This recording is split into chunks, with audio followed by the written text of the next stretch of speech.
महाराष्ट्र में हार के बाद से ही विपक्षी दल के नेता एक दूसरे पर निशाना साध रहे हैं। सभी दल सोच रहे हैं कि एक दूसरे पर ठीकरा फोड़ कर निकल ले, लेकिन अब घमासान बढ़ता जा रहा है।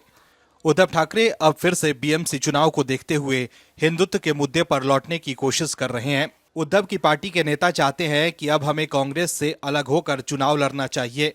दर्शकों, महाराष्ट्र के भीतर महाविकास अघाड़ी गठबंधन में अब जबरदस्त जूतम पैजार मच गया है। महाविकास अघाड़ी गठबंधन से अब विपक्षी दल अलग हो रहे हैं। शिवसेना यूबीटी को भी गठबंधन से अलग होना है, लेकिन अब दूसरे दल अलग हो रहे हैं तो उन्हें मिर्ची लग रही है। आप लोग खुद ही सोचिए दर्शकों कि कितनी अधिक राजनीतिक कुटिलता है महाविकास अघाड़ी में। जो घटक दल हैं वो सिर्फ सत्ता के लिए साथ थे और अब एक दूसरे पर निशाना साध रहे हैं। महाराष्ट्र की जनता जानती थी कि महाविकास अघाड़ी गठबंधन के लोग सिर्फ सत्ता लोलुपता के लिए ही साथ हैं। जब परिणाम महाविकास अघाड़ी के अनुरूप नहीं आए तो अब वो एक दूसरे से लड़ रहे हैं, और जब विपक्षी दल शिवसेना यूबीटी को आंख दिखा रहे हैं तो उद्धव के नेता तिलमिला जा रहे हैं। क्या है खबर, बताते हैं आपको विस्तार से। दर्शकों, महाराष्ट्र में विपक्षी महाविकास अघाड़ी गठबंधन से समाजवादी पार्टी के अलग होने के बाद इंडी गठबंधन में भी तकरार बढ़ सकता है। सपा ने बीएमसी चुनाव में अकेले लड़ने का ऐलान किया है। इसके बाद उद्धव ठाकरे की शिवसेना यूबीटी ने सपा पर हमला बोलते हुए पीठ में छुरा घोंपने का आरोप लगाया। एमवीए में कांग्रेस, एनसीपी, शरद पवार और शिवसेना यूबीटी शामिल है। समाजवादी पार्टी के बीएमसी चुनाव लड़ने पर शिवसेना यूबीटी प्रवक्ता आनंद दुबे ने कहा है कि ये उजागर हो गया है कि महाराष्ट्र की समाजवादी पार्टी बीजेपी की बी टीम है। खासकर अबू आजमी और रईस शेख बीजेपी के लिए काम करते हैं।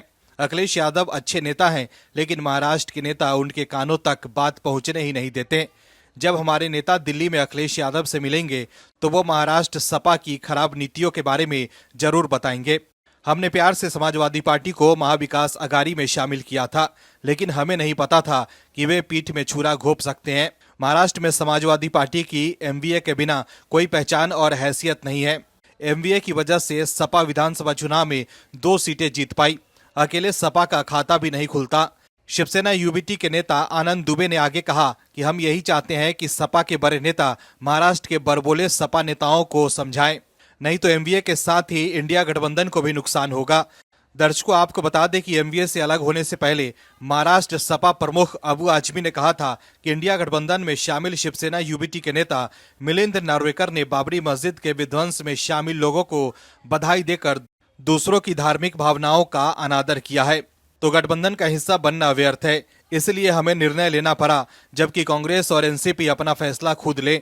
वहीं आजमी के आरोपों पर शिवसेना यूबीटी के नेता उस समय आदित्य ठाकरे ने भी महाराष्ट्र में सपा को बीजेपी की बी टीम करार दिया था। दरअसल 2024 के लोकसभा चुनाव में सपा कांग्रेस के अगुवाई वाले इंडी गठबंधन का हिस्सा थी, लेकिन अब इंडी गठबंधन में शामिल दल एक दूसरे से ही लड़ रहे हैं और अब महाराष्ट्र में महाविकास अघाड़ी गठबंधन में तकरार तेज हो गई है। वहीं उद्धव ठाकरे की पार्टी भी कह रही है कि बीएमसी चुनाव वो अकेले लड़ेगी। Bureau report, OMH news. आप दर्शकों से विनम्र निवेदन है कि चैनल को सब्सक्राइब जरूर करें